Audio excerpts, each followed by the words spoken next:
All right, good evening, everyone. I'd like to call the September 9th regular meeting of Kimberley City Council to order, held here on Tukamanum, homelands of the Ktunaxa peoples.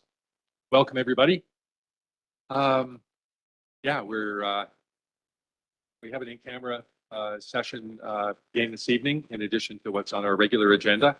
So we will roll through. Do we have any late items? There's no late item, Mr. Mayor. No late items. All right. Hearing none, could I have a mover to adopt the agenda? Councillor McGuire moves and Councillor McBain seconds. All those in favor? That motion is carried. Next up, we have the adoption of the minutes of the regular meeting of council held on July the 22nd. Mover, please. Councillor Roberts, thank you. Councillor Karen seconds. All those in favor? That motion is carried. And finally, we have the adoption of the minutes of the Accessibility Advisory Committee meeting held on July the 3rd. Could I have a mover, please? Councillor McGuire moves and Councillor McBain seconds. All those in favor? That motion is carried. Excellent. So we have a delegation, a presentation this evening. Columbia Basin Alliance for Literacy, or CBAL, is here to talk about settlement services in Kimberley. Mara, the floor is yours.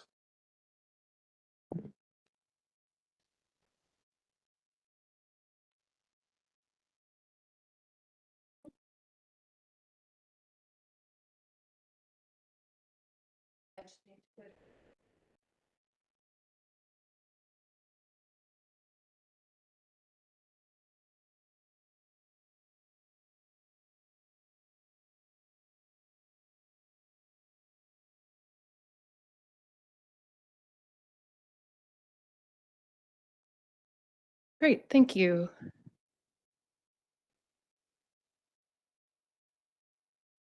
My name is Tamara Dunn. I work with the Columbia Basin Alliance for Literacy, or CBAL, and I'm the settlement worker with CBAL. Oh, no. Next slide.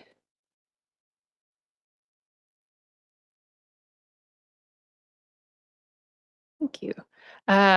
CBAL is a not-for-profit literacy organization formed in 2001.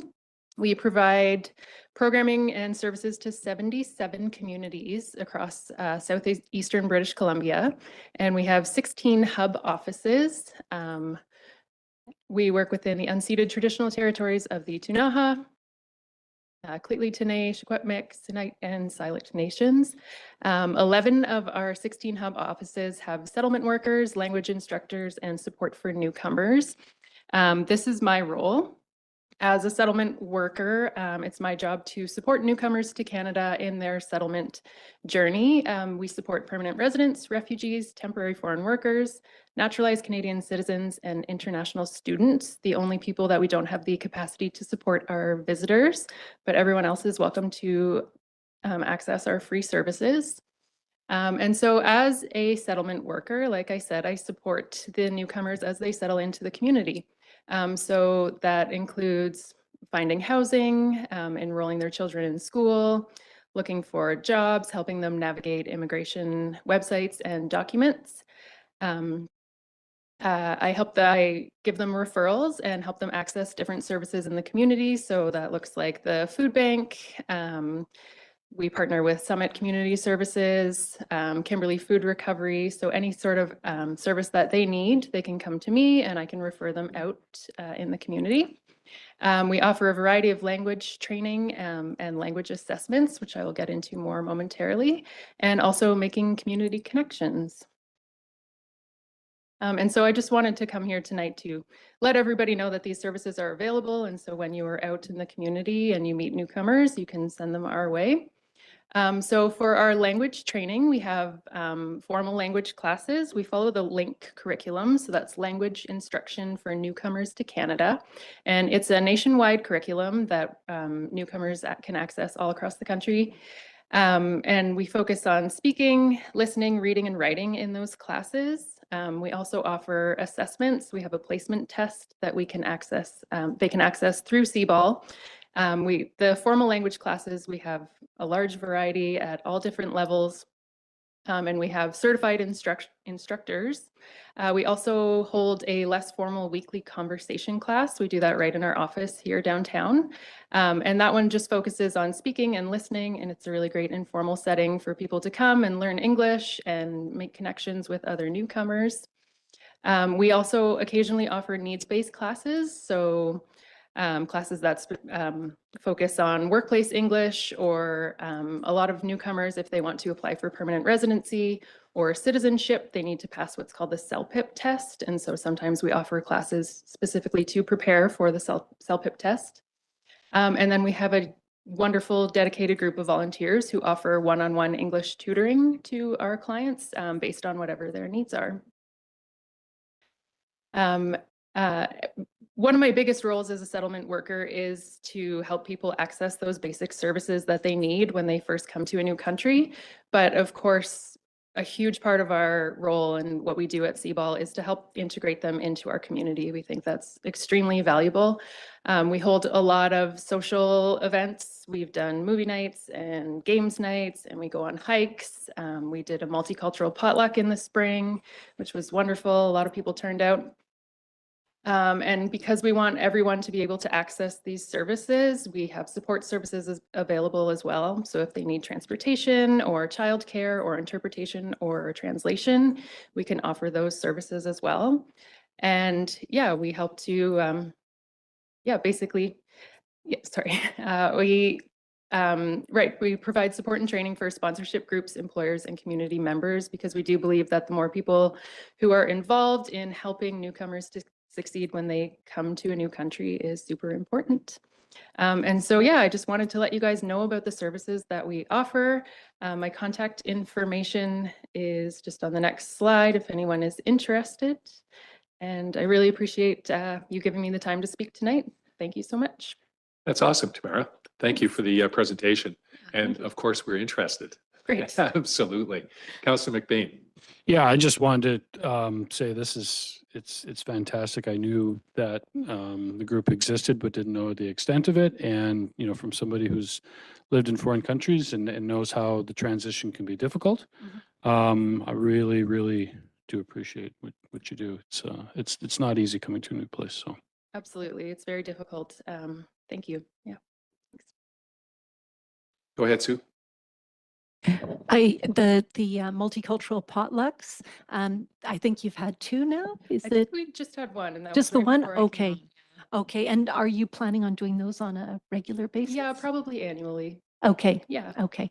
Excellent. I think it's really great when I remember when the first one was advertised, and it was, you know, the whole community was welcomed in to participate in that. So great to actually be able to identify, you know, who the new people are in town and hear a little bit of their story, so that when we see them around, we can make those connections too in the neighborhood. Yeah, And yeah, absolutely. around That town. integration is super important, having people from the community come to our events as well. Yeah. yeah, great. Thanks so much for all you do. Thank you.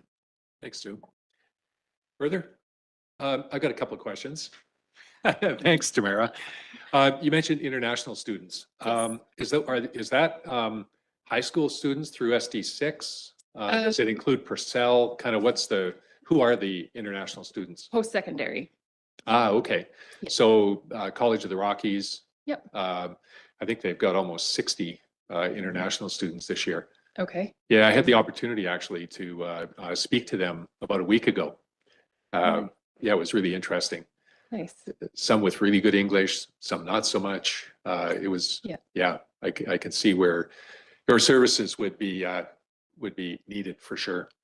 Yeah, absolutely. We aren't able to offer our formal language classes to international students, but all of the other services that we have are Yeah, available. very cool. Yeah. And going back a few years ago now, there was and I'm trying to remember that there was a settlement services group here that was part of one of the churches in town. I forget exactly what the affiliation was, but they were essentially doing the settlement service thing as well. The last I remember, there was a Syrian family that was brought into the community, and kind of not not indoctrinated, that's the wrong word, but you know what I mean, basically introduced into the community. So is that, I don't know if that's still a thing or not, or whether that responsibility for now, that has now fallen back on CBOL. I'm not sure about that. I'm pretty new to the role. I started in the spring and I haven't heard anything about that. Okay. But yeah, I know we just hold the contract mostly in Kimberley, so. Right, right. Okay, cool. Thanks for that. Okay. no Anything problem. further, council? Thank you for being here, Tamara. Great. We appreciate it. Thank you.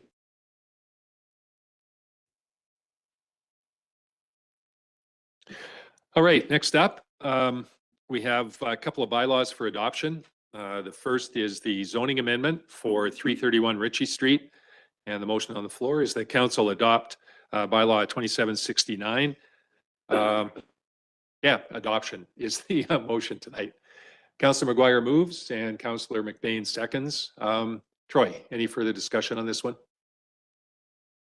Thank you, Mr. Mayor. Nothing further to add, just to confirm that the bylaw has been approved by Ministry of Transportation. So we have the green light to proceed here if council so chooses. Yeah, awesome. Thank you.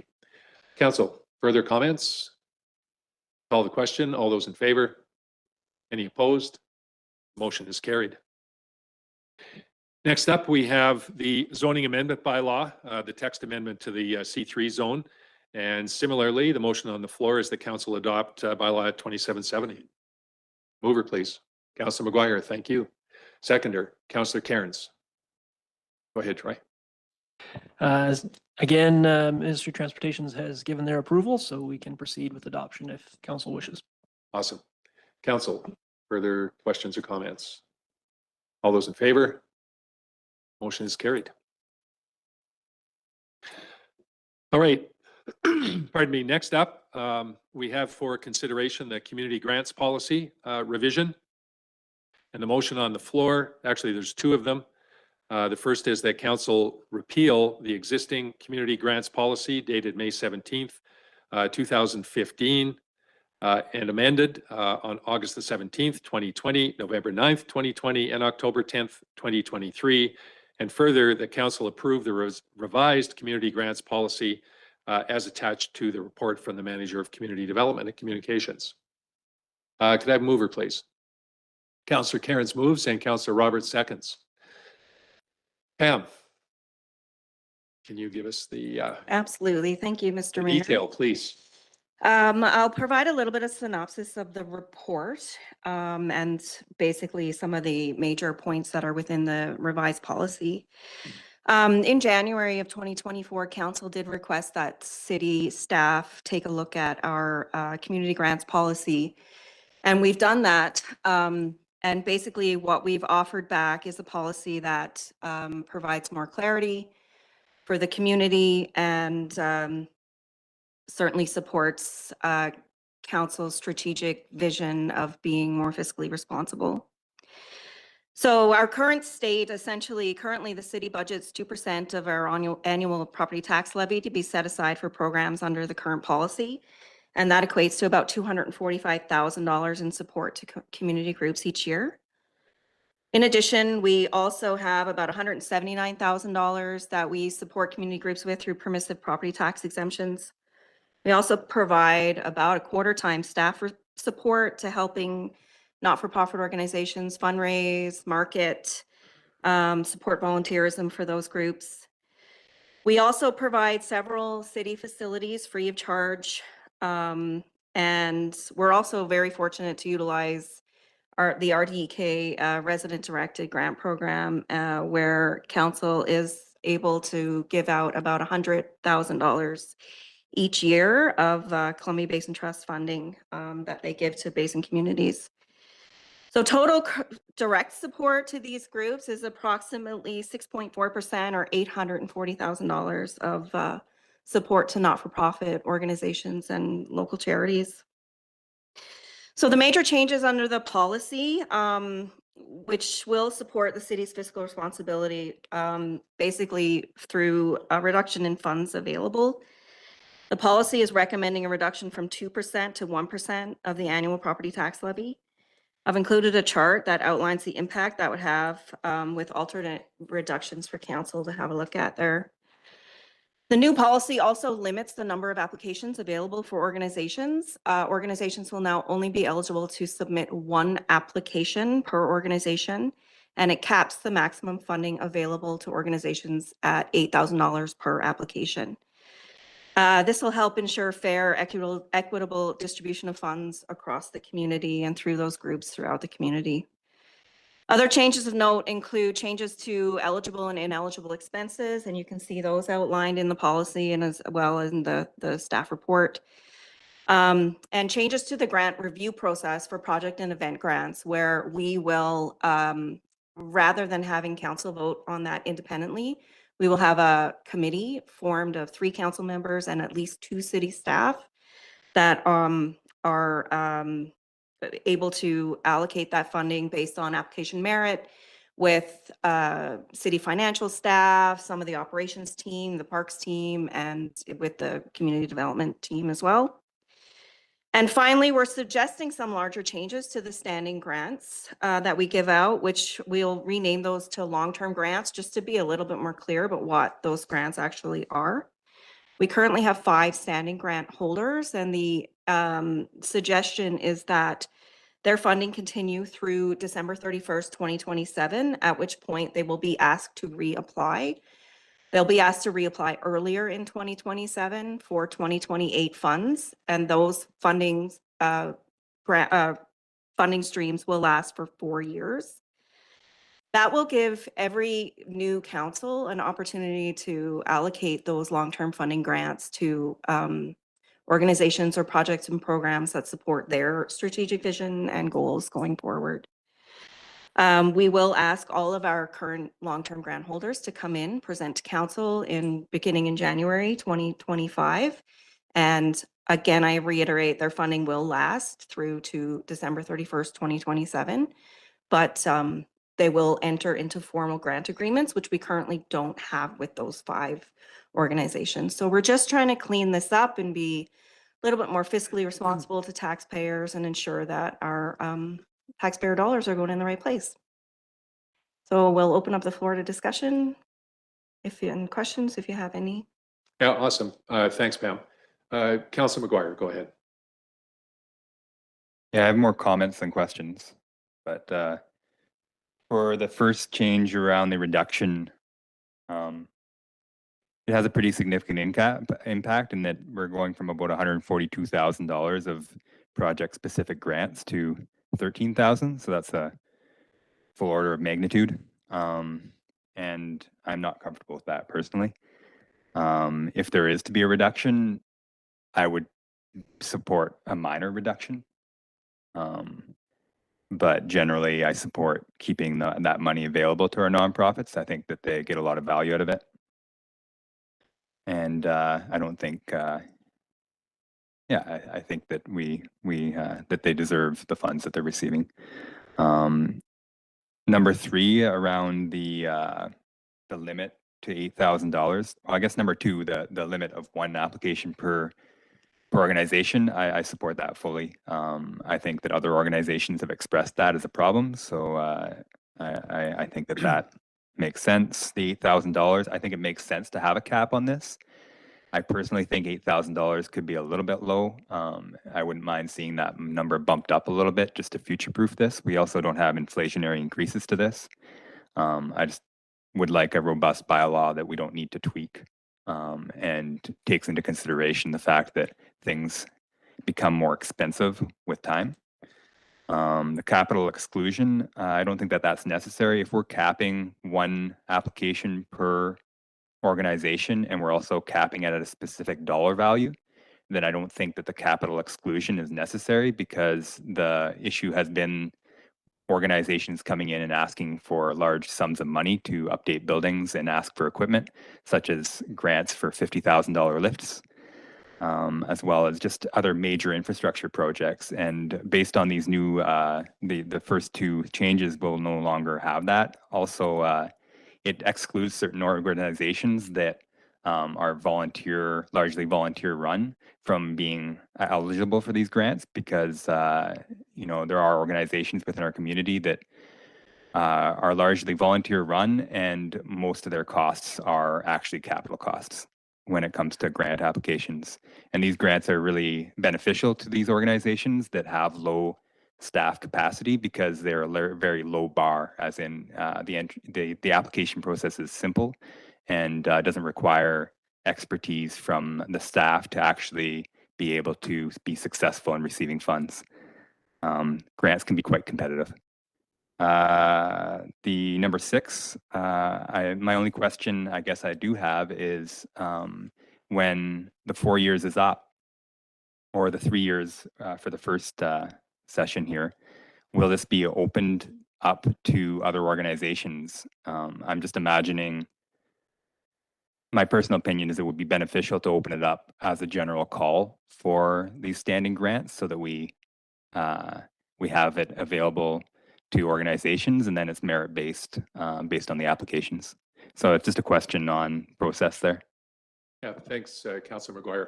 Pam, on that. last point. Absolutely. The intention would be to open it up to other organizations to be able to apply. It's currently not, it's eligible for anybody to apply now, but it is somewhat hidden and people aren't really aware of it. So this is just opening it up and making people aware that this exists and other organizations are eligible for sure. Thanks. Yeah, thanks for the comments, Councilor McGuire. Further. Go ahead, Councilor Roberts. Thank you, Mr. Mayor.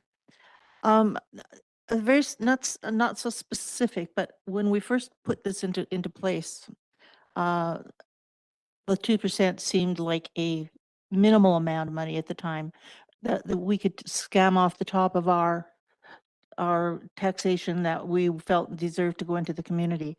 And 2% felt like a fair amount to do at the time. But a lot of things have changed since then, and a lot of things have gotten older in our community, including our waterways and our sewers, pipes, and all of that kind of stuff. And the 2%, while we are gaining a lot of new employment or new construction and increasing our taxation base, we can't give it all away. We have to kind of figure out how we're going to deal with all of this stuff that's starting to overcome us. We just looked at the situation in Calgary there, the money that all of a sudden they had to come up with because they lost a water main. And I think we need to be prudent in how we deal with that, the giving away piece of it all. We have a lot of work that we need to do with the tax money that we give. And I think that as time has gone on, every year that 1% has gotten higher and higher and higher and higher, or the 2%, I mean, is worth more and more and more and more. And so we're seeing a lot of groups that I question whether the city should be supporting. As much as I appreciate that there's all kinds of volunteer organizations around, I also find a lack of volunteers in many cases. And so I question whether or not a lot of those things have the validity that requires the city to support them. I'm in favor of reducing the 2% to 1%, largely because we need that extra $100,000. We need that money to do some of the stuff that's nipping at our heels. Thanks, Councilor Roberts. Councilor McBain, go ahead. Yeah, I actually don't disagree with either of you. The one thing I just, my preference would be just a more of an incremental change over maybe 2 to 3 years, just so it's not kind of sudden shock to the system, to the community that's, going after some of these grants. That's really my only comment. I fully agree that a lot of the groups that come to us do have a lot of value. Absolutely, there's no doubt about it. But I also agree with Sandra, and we're growing, and there's much more opportunity for things to catch us off guard. And if we aren't planning properly, I think we could be in some trouble. So I think it's a wise decision, but I would just like to see it a little bit more incrementally implemented. Thanks, Councilor McBain. Councilor Dunnebeck. Yeah, I'm to reduce this doesn't really make a lot of sense to me. There are lots of not-for-profit, volunteer-run things going on in town that just simply wouldn't happen without this. And the fact that the ability for the not-for-profits for it to be hidden, sort of. Maybe if it was brought more to the attention and could be allocated properly. I like the fact that each group can ask for one set amount rather than asking. Gets a little bit diluted, I think. But as far as reducing the cost, it just doesn't sit well with me. Because I've spent lots of time volunteering and seeing what societies go through to get to the end goal, and it's not easy. And taking away money isn't conducive to longevity. That's my two bits. Thanks, Councillor Dunavac. Go ahead, Councillor Cairns. It's a good discussion, and thanks for all the work on this, Pam. And I think it is, it's been needed for a long time. We do need a more disciplined approach, and I think that our the eligibility criteria, the funding allocation formulas, the reporting. I agree with all of what's proposed here. I don't agree with cutting the amount to that degree. I think we as a city rely very heavily on volunteers, and in some cases for a lot of programs and initiatives that in other municipalities are available either internal to the city or available through the community through paid services. So parks, recreation, economic development, and a variety of community services. We have a lot of small organizations that cover critical needs.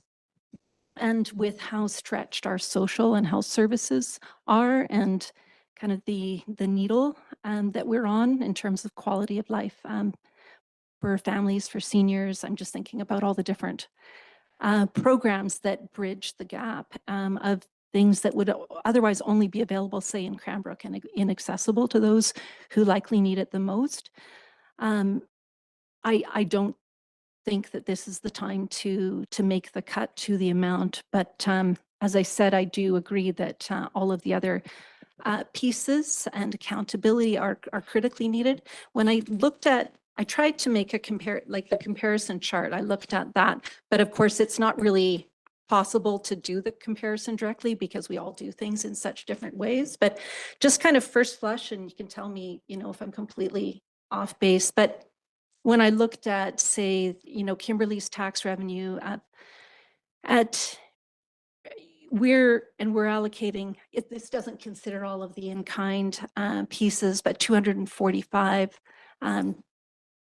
271, and then Nelson with just a slightly higher tax revenue, they're allocating 354, 631, but to just 3 organizations. Then we're looking at Fernie, who does it slightly differently, but they're allocating 500,000 to the Chamber of Commerce, and all a list of groups there. And they are pretty similar, just a slightly higher tax base than we have. Plus they have their 14,400 in discretionary grants. Cranbrook provides their 1% of tax revenue, but they also provide a much broader range of services internal to the city, including ECDEV, which Kimberley does in its allocation through these grants to the chamber. And they provide a much broader range of community services through Parks and Recs. So I don't see that we're really that far off. I do notice, of course, Barwood does very little, but then they have tech, so different situation. I'm concerned, and I actually wouldn't support. I would support all of this except for the reduced dollar amount. Thanks, Councillor Cairns. Yeah, go ahead. Yeah, thank you, Mr. Mayor. And thanks for the report, Pam. There's a ton of great information in here, and it really is a lot more about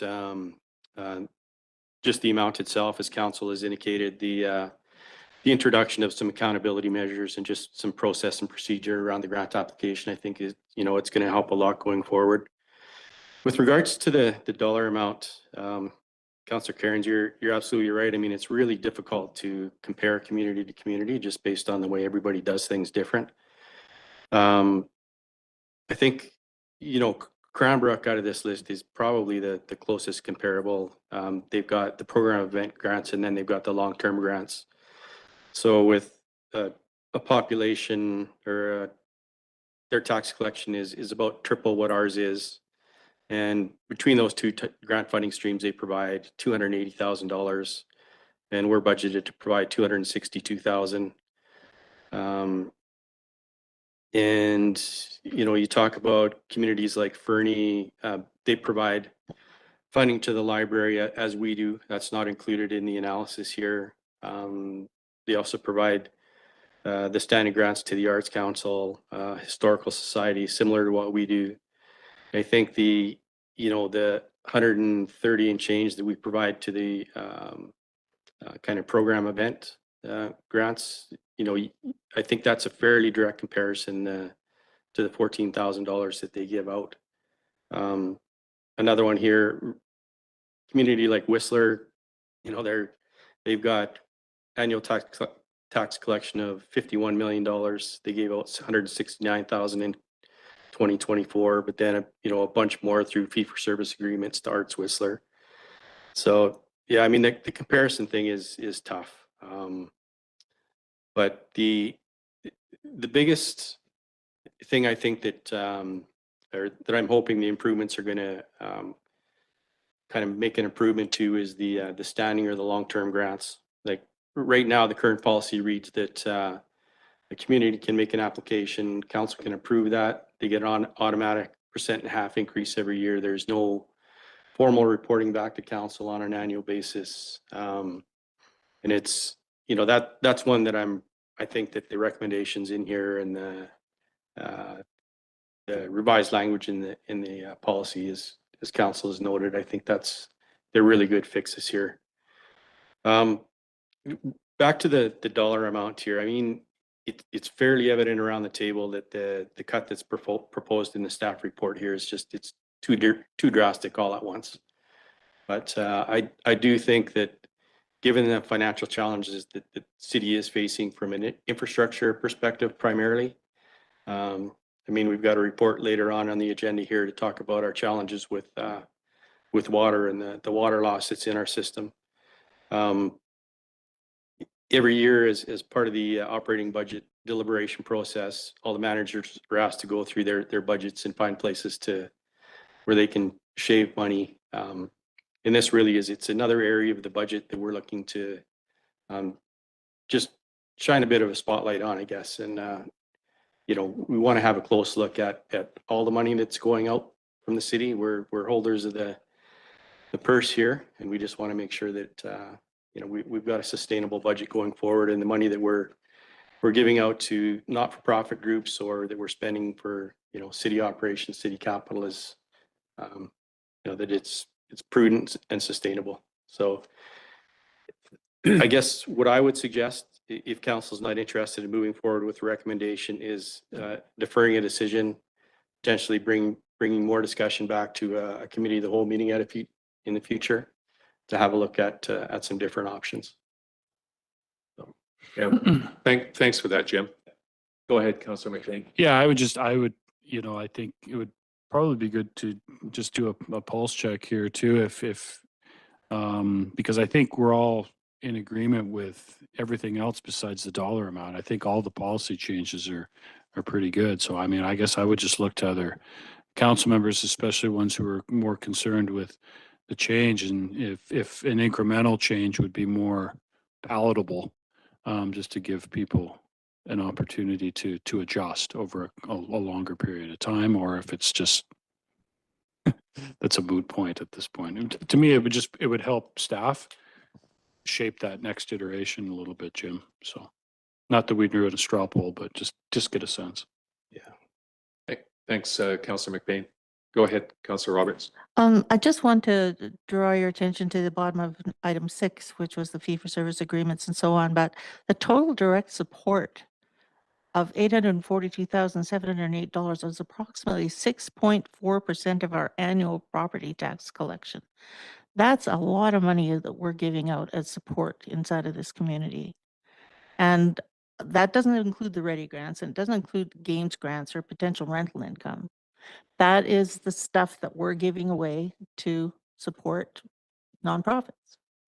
And so I think that's a giant chunk, frankly. I don't know how we can afford to do that. Thanks, Counselor. Couple of comments, I guess, from me. It's been 10 years almost. 2015 was when this policy was first brought in.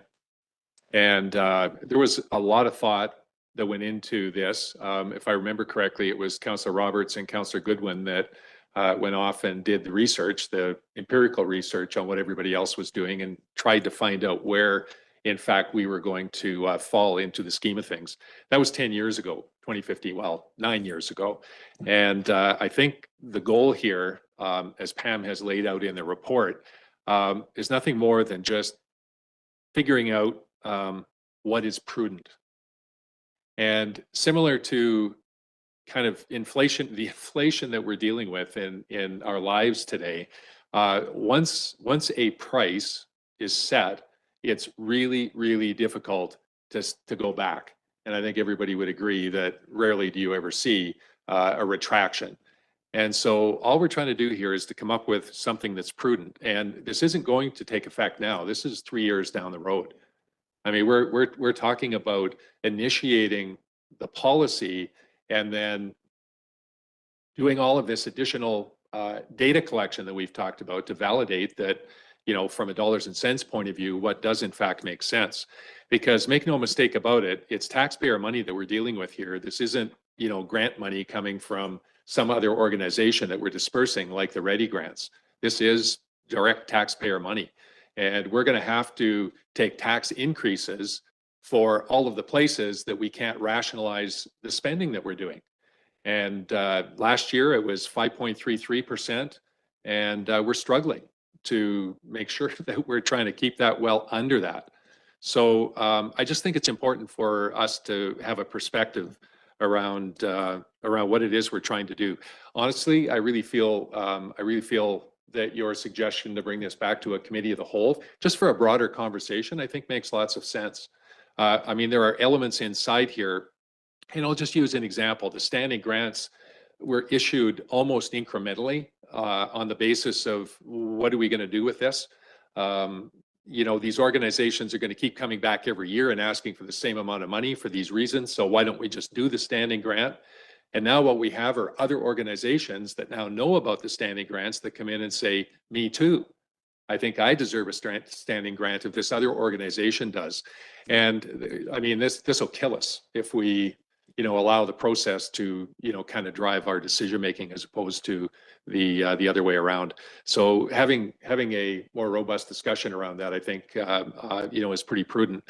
I think, as Councillor McBain said, of the 6 recommendations that came forward, I think everybody was basically nodding their head. I know, Woody, you were talking about infrastructure, that you felt that may or may not be required to talk about no infrastructure. But outside of that, I think everybody was in general agreement that in principle, or at least in principle, that we're on the right track.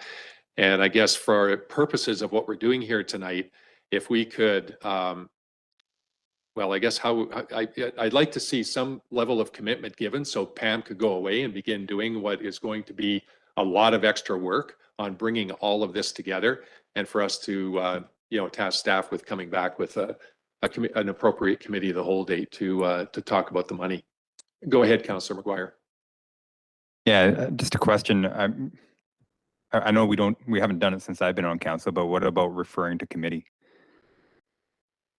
And then coming back with something that has some council support already.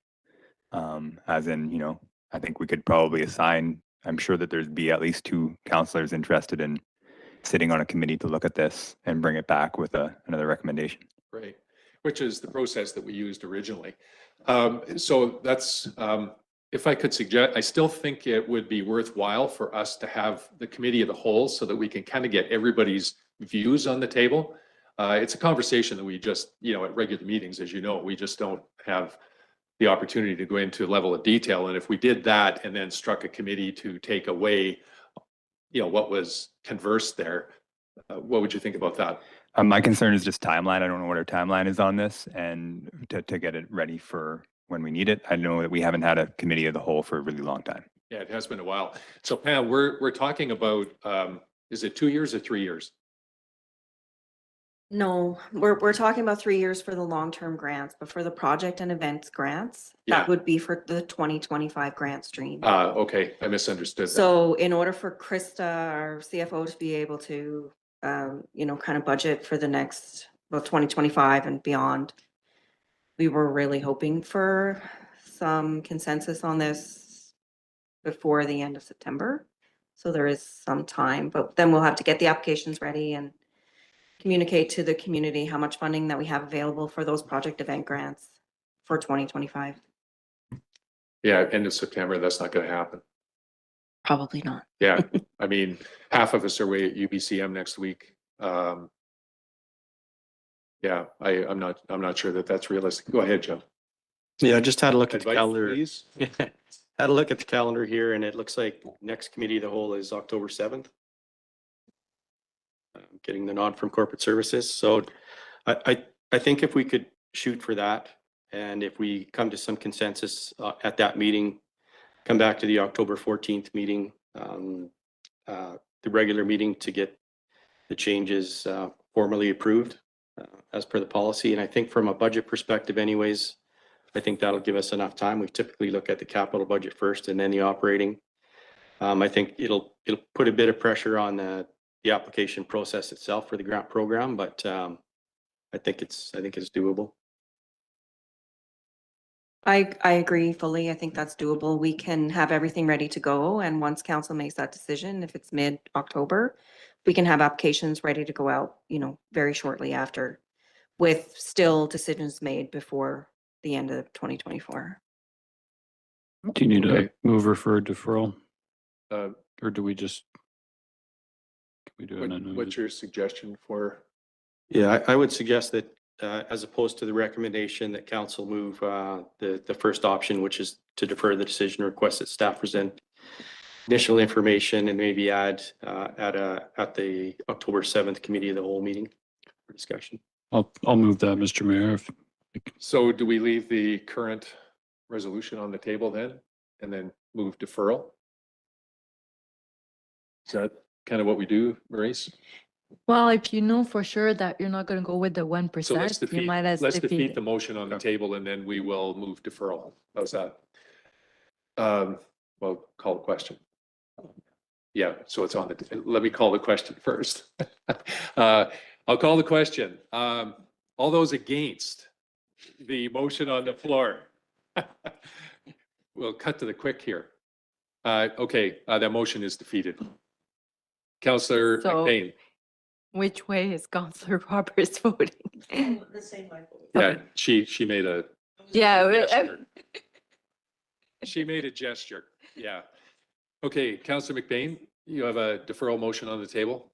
Yeah, so that we defer the decision request staff present additional information at the October 9th, is that right? 7th. 7th.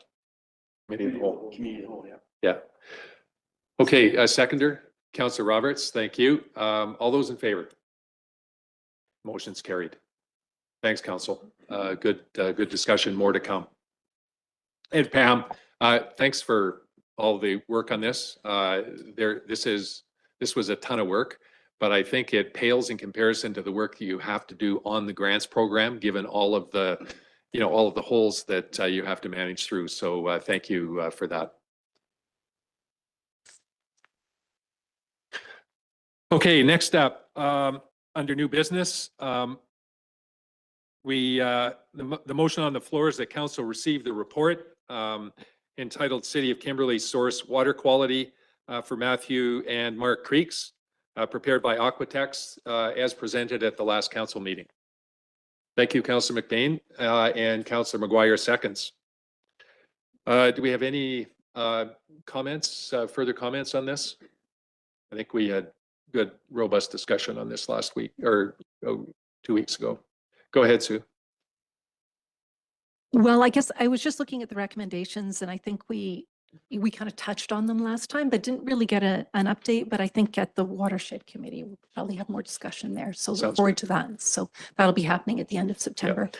Yeah, I think the big question for me on the recommendations has to do with the UV issue. We're on borrowed time, basically, or we are at the behest of the ministry for giving us these, these deferrals. Now I know it's somewhere between a $3 and a $5 million project, so it's not like we can kind of dig into the back pocket to find that money. Are there I'm not sure, Jim, to ask you or Pam, kind of what has been on the horizon for grant money to take care of this UV project? Yeah, I can jump in here then. And if Pam, if you have some specific grant programs, that project is in the 5-year financial plan as grant dependent. So we would certainly have to find some funding in order for that to proceed. Right. But have there been any appropriate funds that have reared their head here? Because there've been a lot of infrastructure, funds over the last couple of years. This is There pretty have been, but specific. nothing specific for the UV filters. Right, We're okay. looking. There are lots of infrastructure grants coming up and we have projects allocated to those and this would not fit. Right, So okay, we're still looking. okay, thanks for that. All right, call the question. All those in favor of receipt? Any opposed? Motion is carried.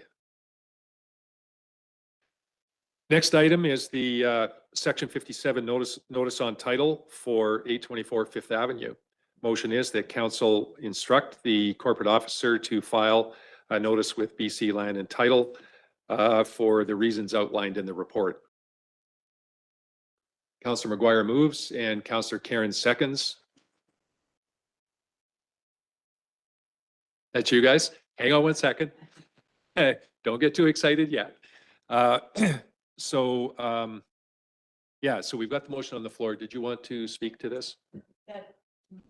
Building inspector manager. Yes. Do you want to speak to it, Troy? Yeah, for sure. I'll just, And then you folks will have an opportunity. maybe I'll just start out just to, it's been a while since we've dealt with one of these. So just as a quick reminder to council and those present, these are not a regular item to deal with, but they do come up from time to time where we have building permits that basically end up being kind of inactive or outstanding and have sometimes a variety of kind of compliance issues related to them. In this particular case, the building official has recommended that we proceed with the notice on title because of a series of bylaw contraventions that I think are summarized in the report there, but I'll just recap those quickly as work that's been covered without request for inspection. So work's not been inspected.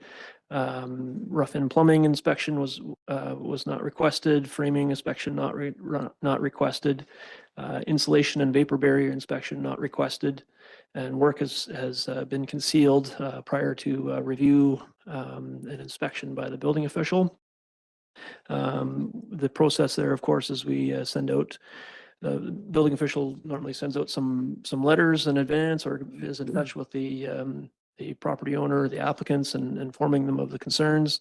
And I think in this case, there was a permit expired, and so a renewal permit was issued to allow some extra time to get the work done, and was not completed. So that's why we're here today, is to consider the notice on title. The implications of the notice on title, it's makes sure that there's some potential that property can change hands when there's outstanding work like that. So it's a way to, with that notice, it's registered against title, make sure that any successive purchasers are made aware of that. It does just record for anyone interested in there. So it could be mortgagers, could be insurers that might be reviewing the title so that they're aware of the incomplete work or the outstanding requirements there. It can be removed in the future if the work is done or completed satisfactorily. So the homeowner or a future homeowner can apply for a new permit to deal with the work that's outstanding and get the proper inspections or show that the work is done satisfactorily, and then at that time, then the notice on title can be released from the title. All right, thanks for that Yeah. explanation, Troy. Go ahead. Yeah, you'll have to take the podium.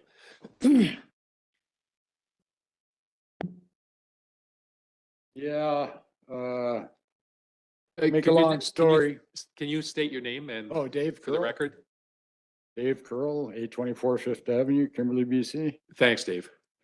Make a long story short, I did a lot of screw ups. But I kind of took it out of my hand and I gave it to a contractor, and all I'm waiting for is I got his saying that he's going to do it and a price on it. And basically all I'm asking for is to get a building permit to let him do the work. And his name is Wall. How long do you think it will take before it's completed? As soon as I get a building permit, we're looking at 2 weeks, 3 weeks at the most. Okay. Because I mean, at the end of the day, that's all what we really want to is to Yeah. have it completed satisfactorily. My wife can sleep at night after this. Troy? I think in this case, I think probably what would be good is if we recommend to council to defer decision on the notice. And we'll allow some time for the property owner, perhaps the contractor, to consult with the building official, and we'll get a refreshed recommendation from the building official on whether to allow for some extra time or whether we should just proceed with the notice. Move deferral? Do we have to specify a date? If I may, I would just suggest we bring it back to the next meeting. That'll give us a couple of weeks to and you know have a chance to connect with the Right. Or if there is agreement to issue it, that doesn't need to come back to council.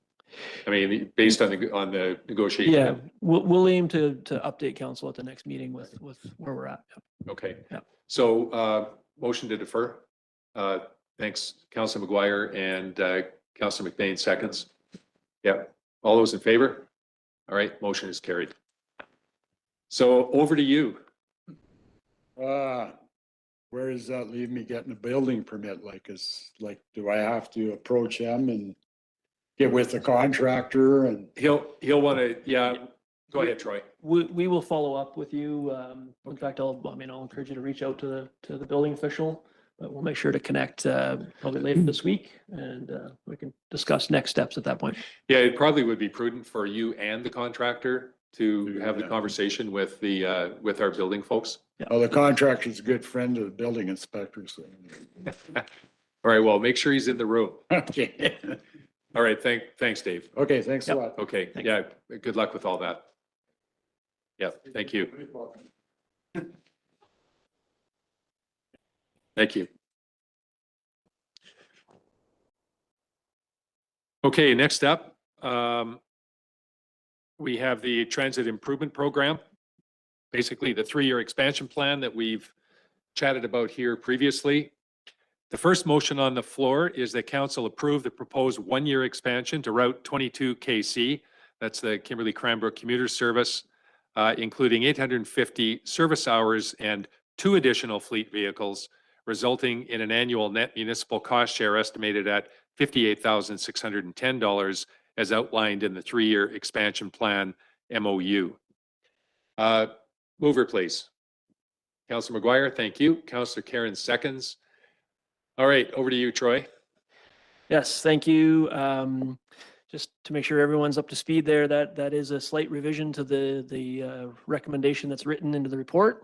So as a late change today, that just after some back and forth with BC Transit, they've confirmed that the expansion wouldn't require would only require 2 additional vehicles for this expansion, whereas previously in the report it was identified as being 3, and so that's why there's a slightly reduced dollar amount attached to it as well.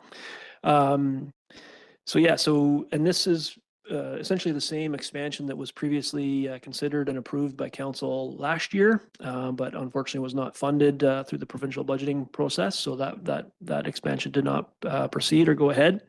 This allows us to kind of take another run at it, and hopefully we'll, if council approves, hopefully that will be funded by the province this time around.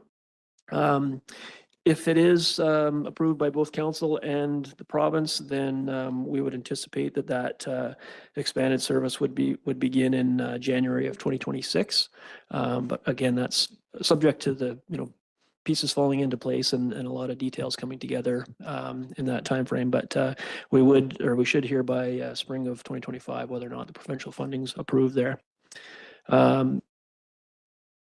Maybe I'll leave it at that, because given that we're talking about the year one expansion there, and in case there's any other questions or. Okay, cool. Thanks, Troy. It just is mind-boggling how long these things take with BC Transit. It's just mind-boggling. It's a No complex. comment necessary. And not at all. Council, questions or comments? Go ahead, Sandra. Just for my edification, if you don't mind, I see that it's titled Transit Improvement Program 3-year expansion plan. Is that the word that is typically used with BC Transit, or is that our wording? That it's shared wording. Begins with BC Transit, but So we are looking at a 3-year expansion yeah, plan. they like to have a 3-year Okay. outlook to it. Yeah, that's my although question. Ultimately, we're really just considering the year one, Yeah. most importantly, and that's the one that's really eligible for funding. Yeah. The year 2 and 3 of the program is really like planning purposes, just to try to keep an outlook ahead on what we're looking for, and I just wouldn't want us to be the only ones that are thinking about 3. So, yeah, and yeah. But it is reviewed each year, and allows for some adjustment each year as well. All right, call the question. All those in favor? Opposed? Motion is carried. This is a really big deal. I'm not sure if council saw this. So as you know, we have a permanent counter that's now on the highway between Kimberley and Cranbrook, just up top of the hill at Wycliffe. And we got the first quarter results back, which would have been January through through the end of March. And over that period of time, 7 days a week, for that whole 3-month period, the average daily number of trips was 6,800. So we're just under 7,000 trips per day back and forth between here and Cranbrook. I mean, everybody knows that we see caravans, particularly in the morning and the evening, and it's pretty busy all day long now, 7,000 trips a day. And that's the average, so that while there may be a couple that are under, we've got some days that are over, depending on what's happening, events, things like that.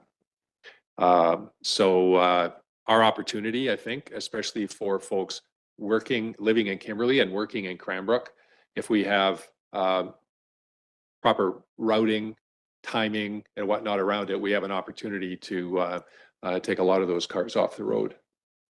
So it's just a big opportunity sitting in front of us, and it's not just about carbon. It's also about safety. I don't know, well, I'm sure everybody sitting around the table has seen on trips to Cranbrook, when you get down to Elk Flats, there's always somebody pushing the envelope and passing when people are coming the other way, deking in and out. It's absolutely incredible, the risks that people are taking, and the higher the traffic, the more risks that come to that. So long term, this is just a really, really important program. Okay, go ahead, Councillor Dunneback. Do we have a reference of what the increase, like from what it was, say 2 years ago, like what the growth has been since? Was there a metric for that, or? Yes and no. Okay. The counts that happened a couple of years ago, the counters were in different places, and they weren't in the kind of places that would allow you to make an accurate comparison, for time over time, sadly. Yeah, so the answer is a qualified no to that. Yeah, yeah. Go ahead, Sue. We had some conversations with ACUM about community bus transit, and I just wondered kind of where that sits at this point. Troy can probably talk to this better than I, but yeah, go ahead, Troy. The talks are still ongoing, I guess. The council pet passed a resolution as did the other communities nearby to get together. And there's some progress being made right now to just schedule those discussions in this fall. And after which I think we'll have a better update for council. Yep. Yeah, thanks for the question, Sue.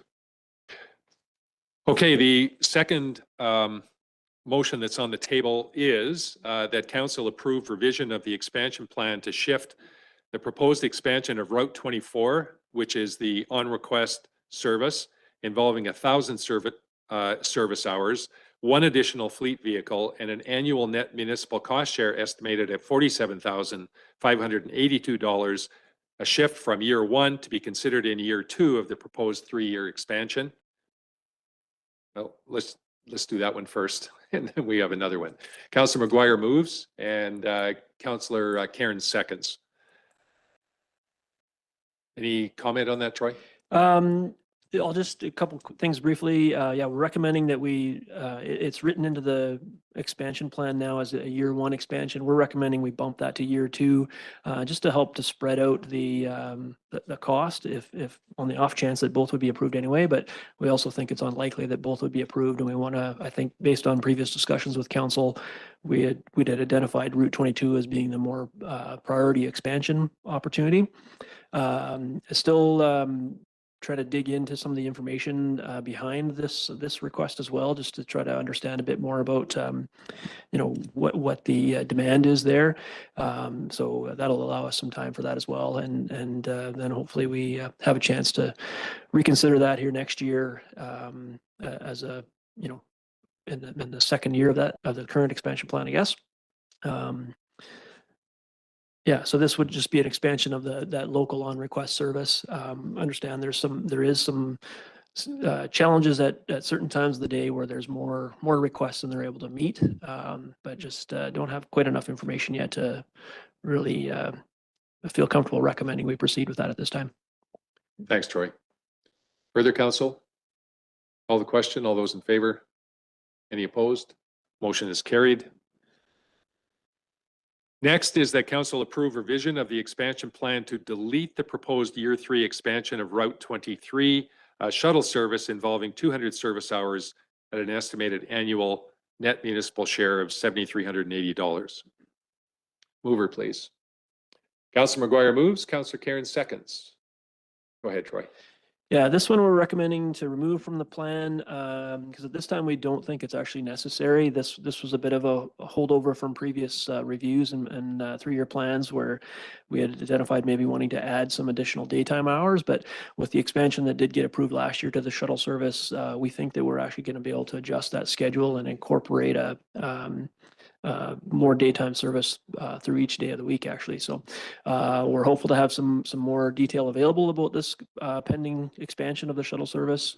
And this will at least give us a year or two to kind of test that out and see how it's working. But we think that it's best just to kind of strike it from the plan altogether at this point. All right, awesome. Thank you. Council? All those in favor? Motion is carried. Go ahead. Did we miss the one with the 350 hours? Yeah, we skipped over that one. The 2-year one? I'm looking 300. 1, 2, the third one down. Yeah, no. We skipped it because I think we went from the 1,000 hours to the, Oh, did we? yeah, deletion. Okay, this is an easy one. No additions or deletions or movements. And the motion on the floor is the council approve. Did we just not vote on this?